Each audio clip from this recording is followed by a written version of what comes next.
canaltro.com.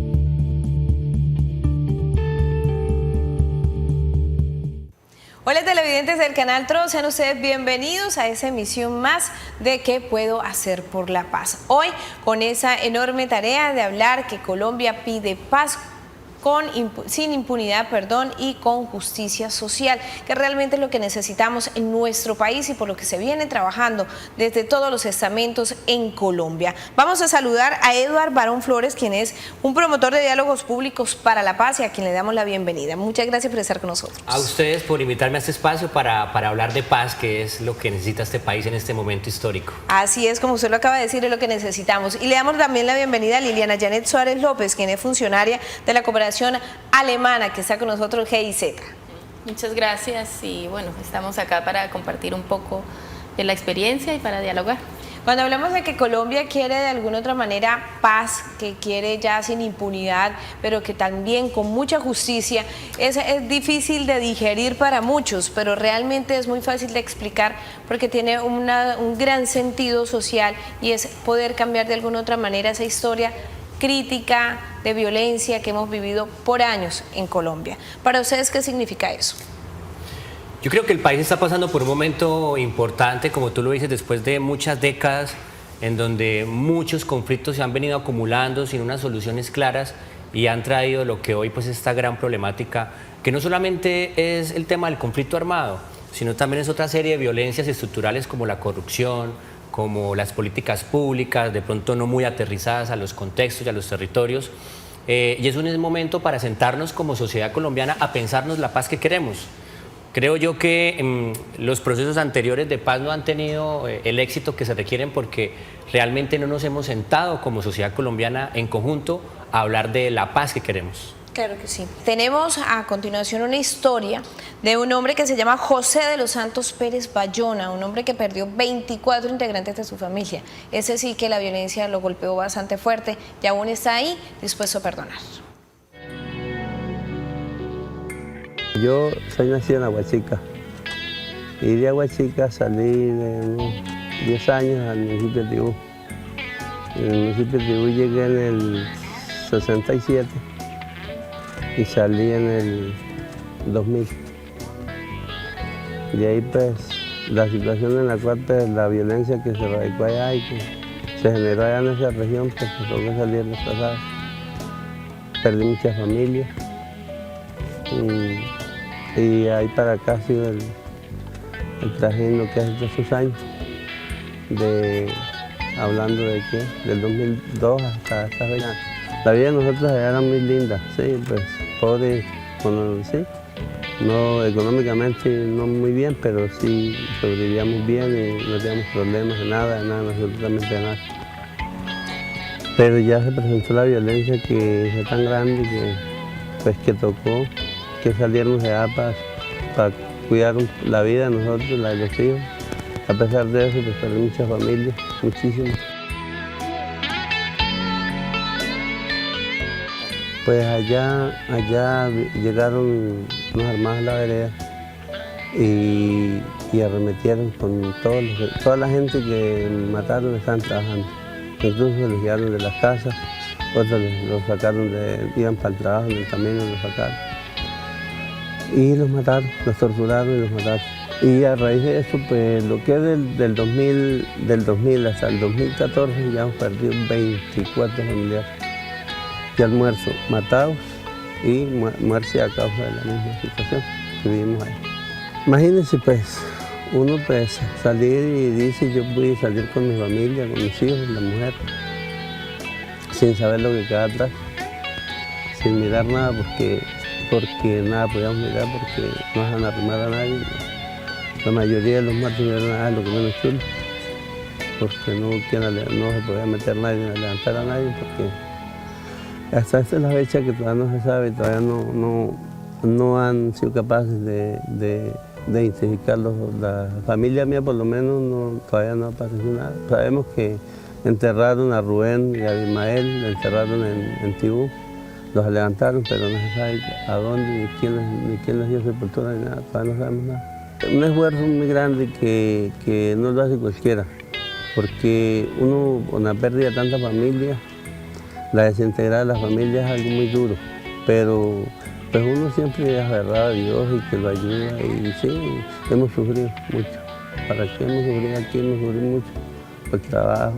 Nosotros somos desempleados, no sabemos hacer, pero trabajar en el campo y no sabemos más nada. José de los Santos Pérez Bayona, una persona que ha vivido la violencia en carne propia, ahí lo escuchaban ustedes, muchos fueron asesinados de sus integrantes de su familia y otros murieron quizás de pena moral, de dolor, de angustia, de ver cómo sus familiares estaban siendo asesinados. Para ustedes, ¿qué les generó esa historia? Hay un elemento que me llama la atención y él habla del año 67, él dice desde el año 67 empieza a sufrir los rigores del conflicto armado. Sin embargo, a pesar de que se configura en un desplazamiento real por causa de la violencia, solamente después del año 85 es que la ley 1448 determina la condición de desplazamiento forzado. Es decir, para la legislación colombiana únicamente después del 85 sería reconocido su hecho victimizante de desplazamiento forzado, lo que quiere decir que antes del 85 lo que se plantea es un reconocimiento más simbólico que de reparación en el marco general que propone la ley. Esto en un primer digamos, antecedente de lo que muchas familias también están sometidas a sufrir la violencia mucho antes del 85 y que su hecho no sea reconocido por el Estado. También llama la atención la capacidad de resiliencia y es cómo este personaje, después de perder 24 integrantes de su familia, de sufrir 3 desplazamientos masivos, revictimizado, no garantizado la no repetición, no reconocido su primer desplazamiento, por ejemplo, es capaz de sobrevivir, es capaz de reconstruir su vida, sus redes y todo lo que se rompe, pues frente a una ruptura abrupta como significa dejarlo todo por culpa del conflicto. Eduardo, rápidamente antes de irnos a comerciales, ¿qué significó para ti escuchar esta historia de un hombre que pierde más de 20 integrantes de su familia y sigue en una lucha constante por mantenerse con vida y obviamente trabajando y luchando por su familia también? Bueno, primero que todo es darse cuenta a uno la realidad de este país tan fuerte, ¿no? Tan triste en muchos casos, donde hemos perdido los límites de aquello que nos repetían mucho desde niños, y es el no matarás, ¿no? El no matarás y la vida es sagrada, porque independientemente que sea un campesino, un guerrillero, un paramilitar, todavía es sagrada y ni todo el dinero del mundo nos va a lograr rescatar estas 24 vidas, por ejemplo. Claro. Es también darnos cuenta de que existen personas como él que están dispuestas a perdonar y a superar todas estas tristezas e inconvenientes que esta violencia nos ha dejado, y es lo que nos motiva a trabajar por ese tema de la paz, ¿no? Sabemos que lamentablemente han caído muchas víctimas por culpa de esta violencia, pero creemos también nosotros que es un punto de partida para plantearle al país otra nueva etapa, ¿sí? Una etapa de esperanza, una etapa de sueños, de replantear cosas y de no permitir que sigan sucediendo este tipo de situaciones que son muy tristes. Pues Eduardo, Liliana, televidentes, nosotros nos vamos a una pausa, pero ya regresamos con este programa. ¿Qué puedo hacer por la paz? Donde estamos dándole un espacio a cada uno de nuestros televidentes con el objetivo de que encuentren las herramientas suficientes para empezar a hablar de paz. ¿Qué puedo hacer por la paz? Continuamos con este espacio generado para ustedes, televidentes, para que encuentren en estos espacios de pronto algunas estrategias, y qué mejor que escuchar a aquellos que hablan de paz para de alguna manera hacer conciencia de lo que tenemos que hablar nosotros desde casa y obviamente hasta nuestros trabajos, en la calle, en todas partes debemos hablar de paz. La ruta de la paz, la ruta para salir de ese conflicto, ¿cuál creen ustedes que puede ser esa ruta que deben tomar cada uno de los colombianos en ese momento? Eduardo. Yo creo que como individuos tenemos que ser conscientes de que somos ciudadanos con una dignidad, con una soberanía y con una moral. Y eso nos lleva a ser todos iguales, ¿no? En torno a una ley, a una constitución, pero también a una especie como seres humanos. Lo otro es lograrnos encontrar de nuevo en comunidad. es lograr hablar de las diferencias desde el territorio, y ahí es cuando toma importancia el concepto de paz territorial, y de esta manera lograr transformar las dinámicas de poder entre el Estado, entre la ciudadanía y también, ¿por qué no?, de estos grupos armados que han estado históricamente presentes y que hoy estamos invitando a sentarse en una mesa a dialogar para que cesen el conflicto, entreguen las armas y también se vuelvan actores sociales de derecho. Y hay unos elementos importantes para generar transformaciones. Creo yo que el tema de la educación es fundamental en este momento para que los ciudadanos también se llenen de argumentos y no de cuentos frente a temas tan importantes como lo es el conflicto armado que hemos vivido, como lo es la paz, porque es que nosotros como ciudadanos tenemos un problema, y es que durante años hemos estado hablando de paz, pero no sabemos qué es el tipo de paz que queremos. Claro. Queremos una paz verde, blanca, amarilla, a 5 años, a 10 años. No nos hemos sentado en sociedad a hablar de cuál es la paz que queremos. Y mientras como ciudadanos y como sociedad colombiana no nos sentemos en común acuerdo a hablar de la paz que queremos, creo que va a ser muy difícil construirla, y por eso es importante esos elementos para lograr construir la paz que tanto anhelamos. ¿Cuál sería la ruta para ti, Liliana? Sí, la ruta es desde la perspectiva de la ciudadanía que tú planteas. Es en principio el reconocimiento de que todos hacemos parte de este Estado social de derecho y que todos pertenecemos o todos estamos sujetos de garantías y de derechos, y en ese marco pues la posibilidad también de abrirnos a la reintegración social de quienes han estado en la guerra, de quienes han sido combatientes, y también la capacidad primero de nosotros poder abrir y de poder entender que hay unas personas, seres humanos colombianos igual que nosotros, que van a tener que convivir al lado en el trabajo, en la calle, en la vida cotidiana. Entonces, un poco el desmonte de los prejuicios y las oportunidades que desde adentro podamos dar cada persona a la integración real de quienes han dejado las armas, por una parte.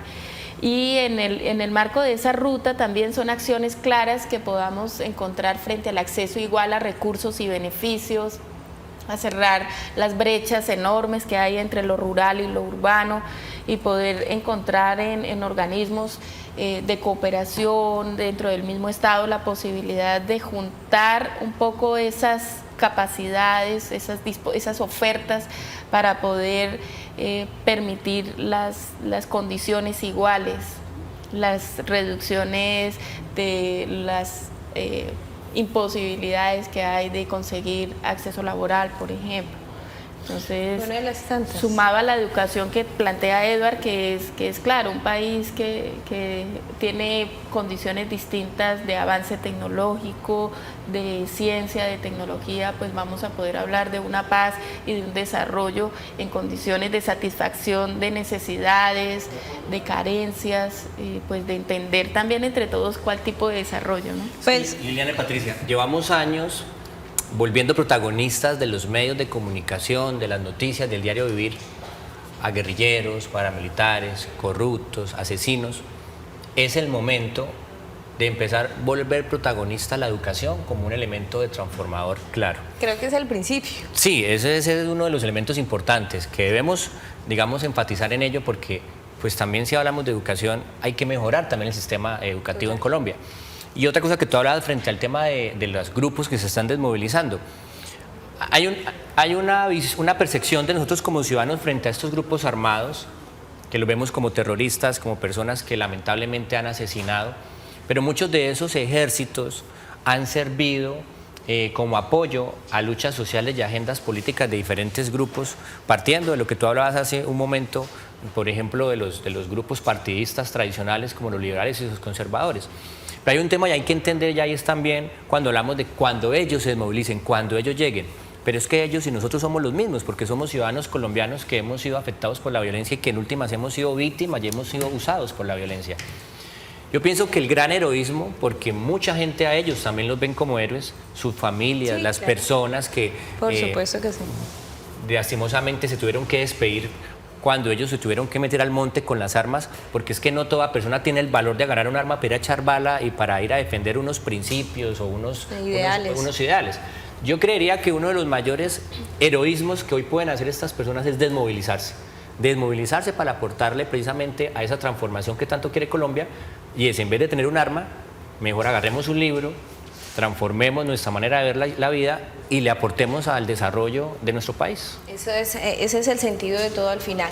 Pues vamos a continuar viendo la historia de José de los Santos Pérez Bayona, esa persona que la violencia realmente lo alcanzó hasta su municipio en Aguachica y lo hizo desplazarse por diferentes sectores del norte de Santander y del sur del Cesar para encontrar la paz. Después trabajando informal, por ahí primero vendía pescado, vendí frutas, después pescado, después ahora estoy pirateando motos y porque no hay más que hacer. No tenemos más nada que hacer, pero hemos ido sobrellevando la situación y ahí vamos.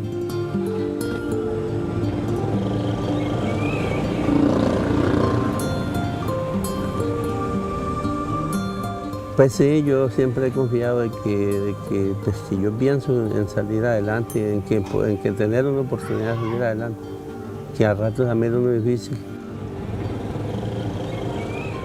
Pero la situación, o sea, lo que yo quisiera era eso, al menos mis hijos, porque todos estamos en empleo, todos estamos en empleo, solo los hijos míos. Y yo pues también, ya le digo. Pero pues uno, la ambición de uno es esa, ¿no? Llegar a salir adelante y que haya una oportunidad. Si no para uno, al menos para los hijos, que lo ayuden a uno. Pues gracias a Dios pues estamos bien porque pues que hambre todavía no nos hemos acostado pues, sin comer alguna cosita. La paz yo estoy muy consciente y muy de acuerdo que la haya, pero que todos los grupos que hay afuera o sea, todos los grupos insurgentes que entren a esa negociación, porque nada nos ganamos con que un grupo se firme la paz, pero el resto ¿qué? El resto, ¿cuál es la posibilidad del resto? La violencia está lo mismo, la misma cosa. El consejo es que echen para adelante, que yo creo que más lo que a mí me pasó no le puede pasar a nadie. Es difícil. Yo he escuchado gente por ahí por la radio que dicen que me pasó esto y que tal, lo que yo he vivido. No lo puede vivir más nadie porque en realidad es duro, es muy duro. Pero esa gente que sean optimistas, no sean tan pesimistas. Yo soy pesimista en algunas cosas, pero en otras me gusta ser positivo y me gusta apostarle a cualquier cosa que me digan, mire, este es el camino y por aquí le va a ir bien. Yo le apuesto a eso. Que no me va bien, bueno, listo, pero hago el deber. Entonces, no encerrarnos en que no podemos hacer nada porque no tenemos que hacer algo, o sea, para salir adelante. Es darle un ejemplo a los hijos, ¿sí? De que los hijos sean personas de bien, que no vamos a tener por ahí pelados en la calle, mendigando la calle, que no lo hemos hecho nosotros, que hemos vivido una experiencia tan dura, no lo hemos hecho todavía. Ahora que hay gente que no la ha vivido antes, ¿por qué lo va a hacer? Entonces los padres de familia de esa gente, de esos niños, pues hombre, que les enseñen a los hijos buenas cosas. No me quedo cruzado de brazos. He echado para adelante y yo siempre invento cualquier cosa, me pongo a hacer cualquier cosa legalmente, menos cosas mal hechas. No las he hecho todavía ni las voy a hacer.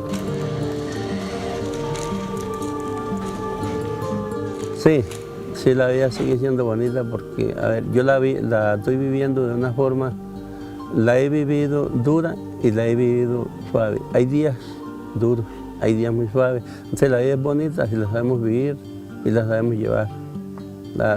El tiempo nos da una oportunidad y esa oportunidad no la podemos desperdiciar porque tenemos la oportunidad de estar vivos, que es lo más bonito. José se convirtió en un ícono en ese momento del soporte y de no desvanecer pese a las dificultades que se habían presentado o se han presentado en su vida por la violencia, por ese conflicto armado que vive nuestro país. Para ustedes, Liliana y Eduard, que han estado conmigo durante esta emisión, ¿qué conclusión pueden llegar cuando ven una historia como esa, como la de José, que ha perdido más de 20 personas de su familia y aún sigue en su lucha? Yo creo que es fundamental uno pensarnos todos y todas, cómo nos soñamos un país en paz, digamos, después de haber reconocido la historia de conflicto armado que hemos vivido, después de haber revisado la historia, cómo cada uno y cada una se piensa un país sin violencia armada y sin ningún tipo de violencia. Y segundo, ¿qué estaríamos dispuestos nosotros a dar? Sería un poco porque casi siempre pensamos la paz hacia afuera, que el gobierno no ha cedido, que las instituciones, que los desmovilizados, pero nosotros ¿qué estaríamos dispuestos a dar para que sea posible esa paz y para que podamos hablar y sentarnos entre iguales y poder lograr, como no solamente la historia de don José, sino la historia de todos quienes han sufrido esta violencia, puedan reconstruir y sentirse que han vuelto a una sociedad que los acoge y que los trata como iguales? Yo pienso que en torno a la historia que acabamos de ver es fundamental el acompañamiento psicosocial de estas personas que han vivido estos conflictos. A veces hablamos de mucha reparación en términos económicos, en términos de tierras, en términos de muchas cosas, pero uno que ha tenido la oportunidad de conocer muchas más experiencias, muchas más críticas que las del señor de la historia, diría yo que el tema del acompañamiento social es fundamental para potenciar la seguridad, la superación de estos conflictos, ¿sí? El sentido de pertenencia por ellos, la dignidad de estas personas, porque lastimosamente el tema de la dignidad acá es fundamental, que es lo que más se ha perdido, ¿no? A ellos los han maltratado y también los han manoseado, porque hay organizaciones que llegan con una mentalidad muy tecnócrata a verlos nada más como cifras y no como seres humanos. Hay una frase muy bonita que yo quisiera aportar y es lo afectivo es lo efectivo. A veces queremos llenar a las personas de cosas materiales para que de una u otra manera curen esa herida, pero nos olvidamos del amor y del afecto como un elemento fundamental para lograr perdonar y para lograr, digamos, superar todos estos problemas de violencia. Creería yo que por ahí es el camino, el tema del acompañamiento psicosocial y con ellos lograr empezar a construir esta nueva etapa de la historia de nuestro país. Bueno, pues ha sido muy interesante, esperar que para nuestros televidentes también lo haya sido de igual manera y poder lograr llevarle a cada uno de nuestros televidentes que como siempre están ahí en contacto, ¿qué puedo hacer por la paz? Pues esto, como una especie de encuentro para encontrar una razón que justifique qué podemos hacer por la paz desde cada uno de nuestros lugares de trabajo, de familia, en fin, desde donde estemos poder hacer parte de la paz. Eduard, muchísimas gracias, Eduard Barón Flores, quien es promotor de diálogos públicos para la paz. Gracias por estar con nosotros y acompañarnos en esa misión de qué puedo hacer por la paz. Ustedes por abrir estos espacios para sentarnos a hablar en sociedad de la paz, y creería yo que en estos momentos tan difíciles en los que estamos pasando en este proceso de paz, debemos alzarnos en almas para acompañar a todos estos alzados en armas que están dejando las armas para hacer la paz. Así es. Liliana, mil gracias también por acompañarnos, por hacer parte de ese diálogo de hoy. Con mucho gusto, estamos desde siempre, hemos trabajado en estos procesos de construcción de paz, desde todos los escenarios donde he tenido la oportunidad de vincularme, y pues estoy acá dispuesta, siempre creyendo en que vamos a poder entre todos construir este camino que se hace haciendo la paz. Así es, poco a poco por cada uno de nosotros, un granito de arena que debemos colocar cada uno de nosotros. A nuestros televidentes, escríbanos @qué puedo hacer por la paz. Y desde ya los invito para que sigan con toda la programación que tiene preparada la Televisión Regional del Oriente. A ustedes mil gracias y nos vemos en una próxima oportunidad.